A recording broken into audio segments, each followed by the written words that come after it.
Voici donc cette page réalisée. Voyons ce que cela donne dans le navigateur tel qu'elle sera visible par les gens qui consulteront. Donc je clique sur cette icône bleue et j'obtiens donc cette page qui arrive ici. Vous voyez le titre, première leçon, l'activité 1, la page 1. Donc ça fait en fait trois sortes de titres. Voici une image, c'est ce que j'ai tapé, et la fameuse image. Si je veux passer à la diapositive suivante, ici j'ai pas tout l'écran visible, mais vous voyez qu'en bas il y a le bouton suivant. Bien, on va revenir. Alors pendant que nous sommes là, regardons ces flèches qui sont très intéressantes. Ici vous avez, donc là on est en exercice pratique, hein. On n'est pas en construction, on est en visualisation. Vous avez l'arborescence, le menu, qui peut se replier, plus ou moins, et qui peut se refermer. Et ici, quand je vais cliquer, je vais revenir à la construction de l'exercice.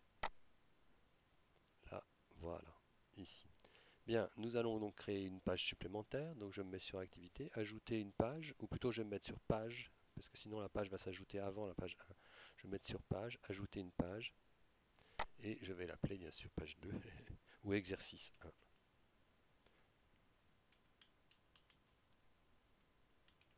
Comme il s'agit d'un exercice, je vais choisir une question multiple par exemple.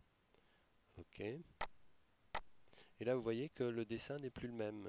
La page se présente plus de la même façon. On reconnaît bien le titre, le sous-titre, les consignes ici. Et puis là, les questions proprement dites. Le score attribué à cette question sera 10% je pense, ou de 10 points sur le total. Tout est recalculé à la fin en termes de pourcentage.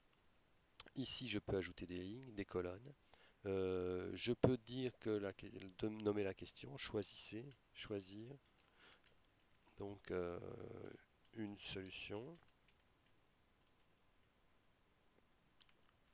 Et ici, je mets une première proposition, proposition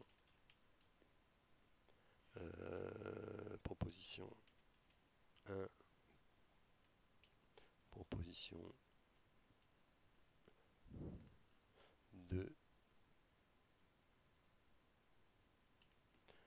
Je peux ajouter des colonnes, des lignes. Les colonnes, ce sera ABC. Donc si la proposition A, donc je peux marquer ici à la place de A, je ne sais pas si on doit pouvoir, oui, on doit pouvoir marquer vrai par exemple. Voilà. Et là, je mets faux. Donc là, on demande à l'élève à la fois de dire si c'est vrai ou si c'est faux, si c'est vrai ou si c'est faux. Donc on va choisir les bonnes réponses. Ça c'est faux et celle-ci est vraie. Commentaire. Alors commentaire du succès. C'est-à-dire que si l'élève a bien répondu, eh bien on va pouvoir lui dire que c'est parfait. Donc là, vous voyez que je glisse maintenant en dessous de l'exercice lui-même et j'aboutis dans les pages de commentaires. Alors les pages de commentaires sont multiples.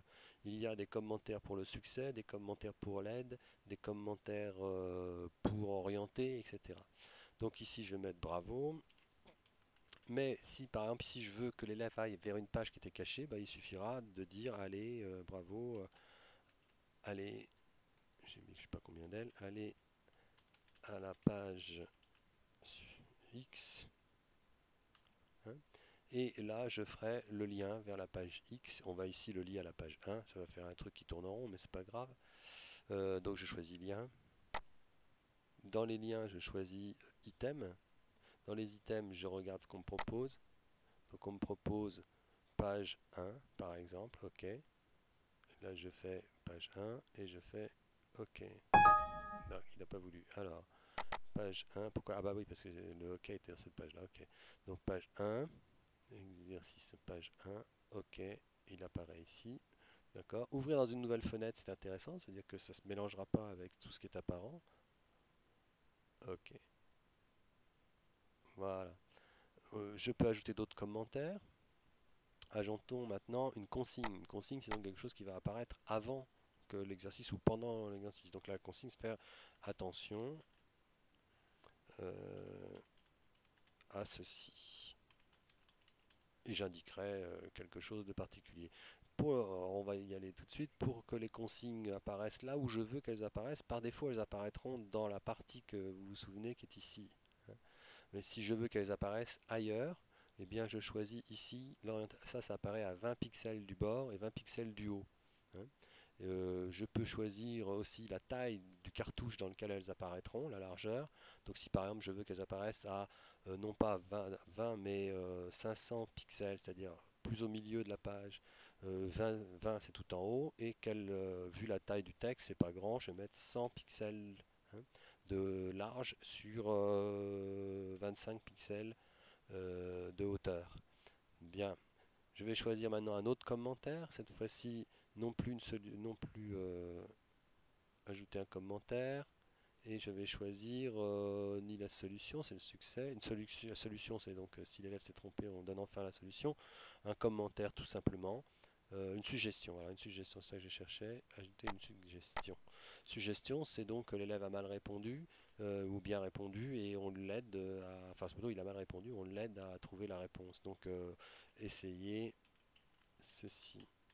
Et là, on peut lui donner un indice. Donc là, c'est pareil, mais on cherche à savoir quel type de réponse il a pu faire. Donc, proposition 1, il s'est trompé à la proposition 1. Il a dit faux, c'est faux ce qu'il a dit, hein. Là, c'était vrai, faux, c'était les propositions. Et là, c'est il a dit faux. Donc, puisqu'il il a fait une erreur, on va l'orienter grâce à ça. Pareil, là, je peux choisir la position. Donc, on va le laisser mettre à 600 cette fois-ci. 20 du haut, on met 200 du haut, et puis 30, 3, non, on va mettre 150 de large. On ne va pas préciser la hauteur, si on va préciser 25 de hauteur. Ok, bien, tout ça me plaît bien, ça a l'air sympathique. Je veux voir avant que j'enregistre, et je regarde ce que ça donne dans le navigateur.